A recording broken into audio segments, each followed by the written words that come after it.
আমরা এখন শ্রীমঙ্গলের পপুলার একটি প্লেস লাউয়াছড়া জাতীয় উদ্যানে। লেবু শরবত 12 মজা, না খাইলে যায় না মজা, এক গালে খাইলে 40 গালে মজা, গাড়িতে খাইলে বাড়িতে মজা, খাইলেই মজা, মজারে মজা কি।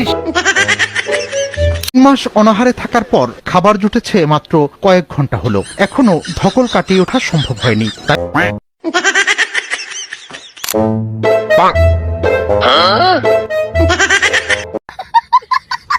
আসসালামু আলাইকুম everyone, welcome to my new blog. So আজকে আমরা চলে আসছি শ্রীমঙ্গলের একটি পপুলার টুরিস্ট স্পট লাউয়াছড়া জাতীয় উদ্যানে। সো এই ভিডিওটির মাধ্যমে আমি আপনাদেরকে আমার ফুল এক্সপিরিয়েন্স শেয়ার করার চেষ্টা করব। সো চলুন ফুল ভিডিওটি কন্টিনিউ করি অ্যান্ড এনজয় করি। যেহেতু এখানে প্রতিদিন প্রচুর পরিমাণে পর্যটক ঘুরতে আসেন, সেহেতু এইটা একটি পপুলার স্পট। সো এখানে কোনো কিছু হয়তো আছে, এই জন্য দূর দূরান্ত থেকে বিভিন্ন পর্যটকরা এখানে আসেন। শ্রীমঙ্গল যাওয়ার সময় এই জায়গাটা সবার চোখে পড়ে, কারণ হচ্ছে এখানে প্রতিদিন পর্যটকরা থাকে। যেহেতু এই স্পটটি আমার বাড়ির কাছে, কিন্তু আমি একবারও আসি নাই, লাইফের ফার্স্ট টাইম আজকে আসলাম। তো চলুন আপনাদের সাথে শেয়ার করব এখানের ভিতর কি আছে, কেন এটা বিখ্যাত। এই জায়গাটিতে ঢোকার জন্য আলাদা করে একটা টিকিট বুকিং করতে হয়। সো আমরা চলে আসলাম এখানে টিকিট কাটতে। দেন হচ্ছে আমরা টিকিট কাটলাম 3টা, যেহেতু আমরা 3 জন আসছি। পার টিকিট প্রাইস হচ্ছে 115 টাকা করে।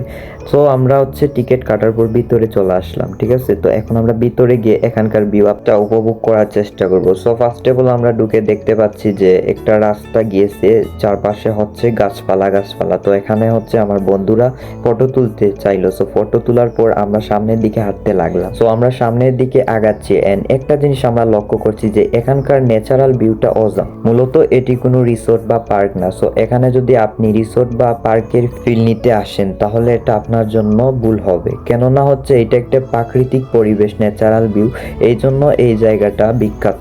যারা হচ্ছে গাছপালা, পাহাড় এন্ড নেচার লাভার, তাদের জন্য এই জায়গাটা বেস্ট। বিকজ এখানে চারপাশে শুধু গাছ আর গাছ, আর মাঝখান দিয়ে গেছে একটি রেল লাইন। এখানকার সবচেয়ে আকর্ষণীয় প্লেস হচ্ছে এই রেল লাইন। দুই দিকে গাছপালা, পাহাড়ের মধ্যখান দিয়ে ছুটে চলা রেল লাইনটি সত্যি মনোমুগ্ধকর। মূলত এখানে অনেক পর্যটকরা এই রেল লাইন দেখতে আসে, আবার অনেকে আসে প্রাকৃতিক নেচার উপভোগ করার জন্য।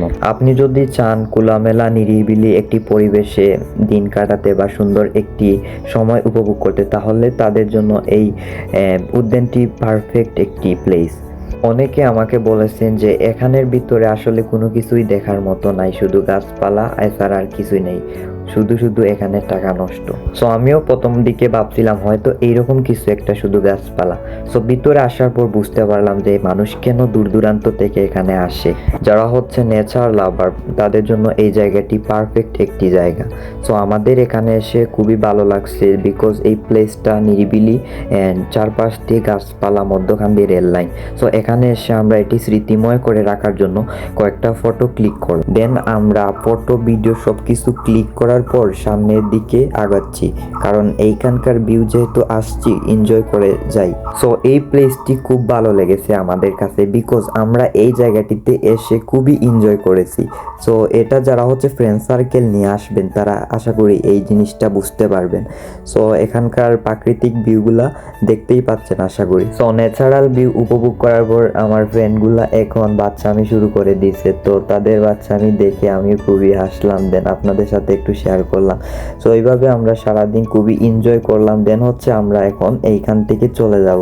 সো যা ঘুরলাম, আসলে এখানে কি করলাম মূলত হচ্ছে এই যে চারপাশের গাছপালা, নিরিবিলি পরিবেশ, নেচার ভিউটা আমরা ক্যাপচার করলাম। দেন হচ্ছে আমরা বাড়ির উদ্দেশ্যে রওনা দিলাম। মূলত এই হচ্ছে লাউয়াছড়া জাতীয়। সো এত সময় আমরা 3 জন ছিলাম, তো এখন আমাদের সাথে আরেকজন এড হয়ে গেছে, আশা করি বুঝতে পারছেন। এত সময় আমরা ন্যাচারাল ভিউ উপভোগ করলাম। দেন হচ্ছে বাইরে আসার পর এই বাইটি নাকি পাহাড়ি লেবুর বাহারি শরবত বিক্রি করছে। তো চলুন শুনে আসি ওনার ভাইরাল ডায়লগ। পাহাড়ি লেবু শরবত 12 মজা, না খাইলে যায় না মজা, এক গালে খাইলে 40 গালে মজা, গাড়িতে খাইলে বাড়িতে মজা, খাইলেই মজা, মজারে মজা কি স্বাদ আর কি গেরান।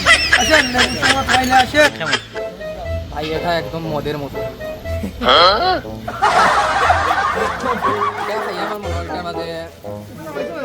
হলুদের গুঁড়া, মরচুর গুঁড়া। সো আজকের ভিডিওটি এই পর্যন্ত, দেখা হবে নেক্সট কোনো ভিডিওতে।